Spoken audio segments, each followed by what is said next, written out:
In the world of entertainment, there's this huge powerhouse called anime, and it's taking over the world. Personally, it has even taken my body, mind, heart, and soul. One of which is JOJO. Welcome to the first episode of Why That Anime is Good.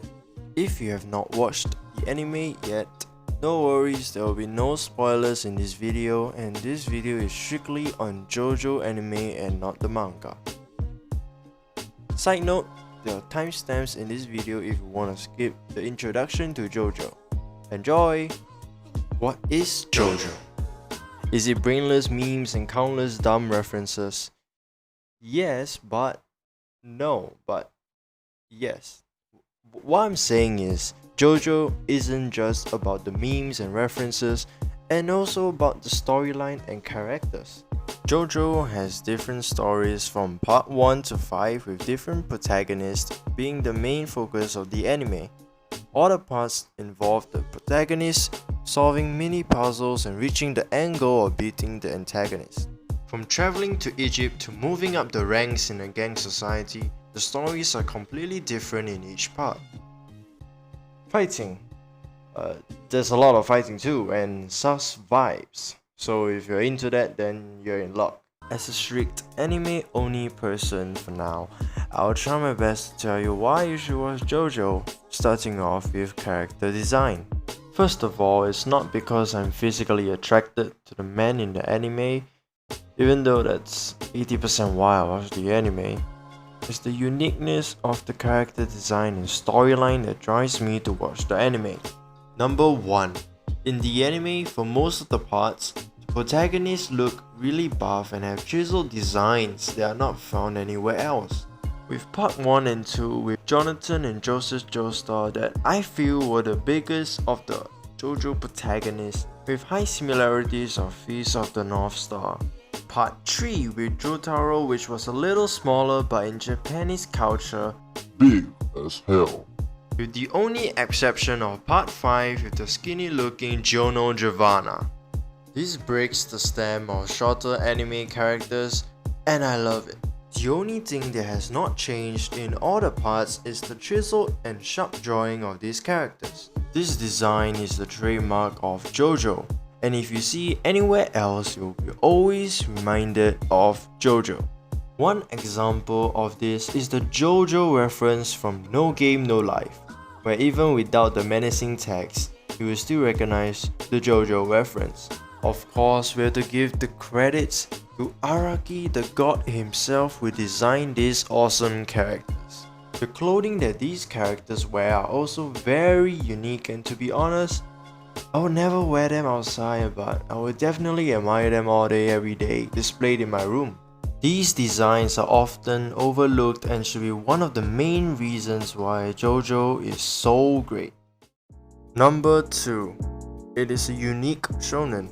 I have watched many shounen anime and they all have their own styles, but what stands out to me in JOJO is the ever-changing protagonist and how he's still able to intertwine with each other. From vampires to sexy pillar men to stands, the story gets even more interesting as you watch on. There are many ways the JOJO anime transitions from one protagonist to the other, and it makes the viewer more inclined to watch. The protagonists have different personalities and differ from their descendants while keeping the JOJO justice mindset kept in their blood. They all have different backgrounds and their adventures are always in unique settings and different countries.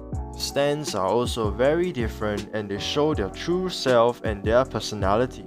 For example, Jotaro Kujo has a fast and strong stand just like himself, while Jono has a stand that gives life, which corresponds to his goal of giving people their lives back, away from their drug addictions due to illegal drug dealings. The changing protagonist at first glance might lead you to think it is going to be confusing and unfulfilling, but trust me, each story is different and there is an ending to the parts.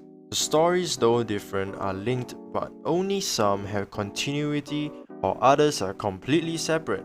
At this point in time, the characters have not teamed up yet, like the Power Rangers, and I think that's a good thing, as I think keeping the stories separate helps make the stories stay very far apart and make them equally important to the JOJO story as a whole. You might ask, does this affect the character development? That's a very good question. Each protagonist gets their own part, and even with limited screen time, they have a lot of internal conflicts and show a lot of character development in the anime. Unlike anime like Black Clover, Dragon Ball, One Piece and Hunter x Hunter, where the protagonist is in the whole of the anime. Compared to other shonens like Dragon Ball, it does not involve heavily on the protagonist's strength but their intelligence. It involves puzzle-solving elements that allow the protagonist to move on and eventually succeed. This makes the anime more fun to watch as we get to see 1000 IQ strategies and even dumb but definitely worked strategies. Have you seen a blonde lesbian looking man with insane power go shopping for a road roller and come back to crush you with it? If not, then what are you doing with your life? The puzzle solving aspect of the anime puts you in the spot to think while using only half of your brain power. The anime isn't very complicated and the storyline is easy to understand, so you could enjoy the anime anytime you want. With that said, there are times where the conflict is solved by punching each other in the face while intense music is playing in the background. In JOJO, there is a great mix of fun action and mind tricks that are unexpected and leave you dumbfounded. Don't get me wrong, in JOJO, it isn't psychological warfare like the Promised Neverland but have strategies Sun Tzu would probably use back in the day. JOJO also has one of the best and distinct power systems in the whole of Shounen. Completely ignoring part 1 and 2 because we don't talk about that, in JOJO, stands are the powers an individual gets that determine their power level. Sometimes you are lucky and get an insanely powerful stand, and sometimes you get notorious big. I see stands being compared to quirks, but in JOJO, stands do the work for you and that is what is unique about them. Let me think of a comparison. You know what? It's like having a Pokemon that isn't child friendly and you don't keep them in your balls. Stands are the living embodiment of a person's willpower and represent you as a person. You could even find online quizzes that determine your personality and your suited stand. Although, there is one small flaw, which is that the stand stats are pretty inaccurate. Apart from looking at the stand stats and inferring from the anime itself, it's a pretty good power system. Now we're moving on to number 3. The villains in JOJO. Ignoring part 1 and 2, Dio, Kira and Diavolo are iconic villains that have a clear motive and goal. Simply put, they do things for a reason. In part 3, Dio wakes up from his slumber and realizes that the Joestar bloodline is still alive and wanted to prevent them from killing him, thus releasing enemy stand users and eventually try to kill them, knowing how far the Joestar family would go to succeed. In fear of dying, he had to go to whatever lengths to kill them. In part 4, Kira is a serial killer that collects hands because he likes to go on a date with them. Upon acquiring a stand, he just continued going on a date with hands. Even as a psycho, he still has logical reasoning, and to him, he just wants to live a quiet life thinking what he does is normal. Paired up with his parents pampering him and not telling him what he's doing is wrong, he would never shy away from kissing a bunch of hands. In part 5, Diavolo, who was the gang leader of a gang named Passione, wanted to stay hidden as a faceless leader so no one could harm him. He wanted to always be in power no matter the cost. He was even willing to leave his daughter, showing that he is not easily swayed from his ideals of being a ghost in the shadows. With a plot twist, Diavolo is a unique villain that could not be replicated. The villains in JOJO have many similarities like killing people and killing more people, but have unique characters that make them so special. Especially Dio, who is one of the most iconic villains in this era and will continue to be the iconic villain he is for years to come. partially because of the awesome voice acting from the legendary Takahito Koyasu, and also because of the design and personality of the character. The antagonists in JoJo complement the protagonists so well, and this builds up a lot of hype, making the clashes between them and fight scenes so much more entertaining to watch. Moving on to the fun part of JoJo. Number 4. The memes.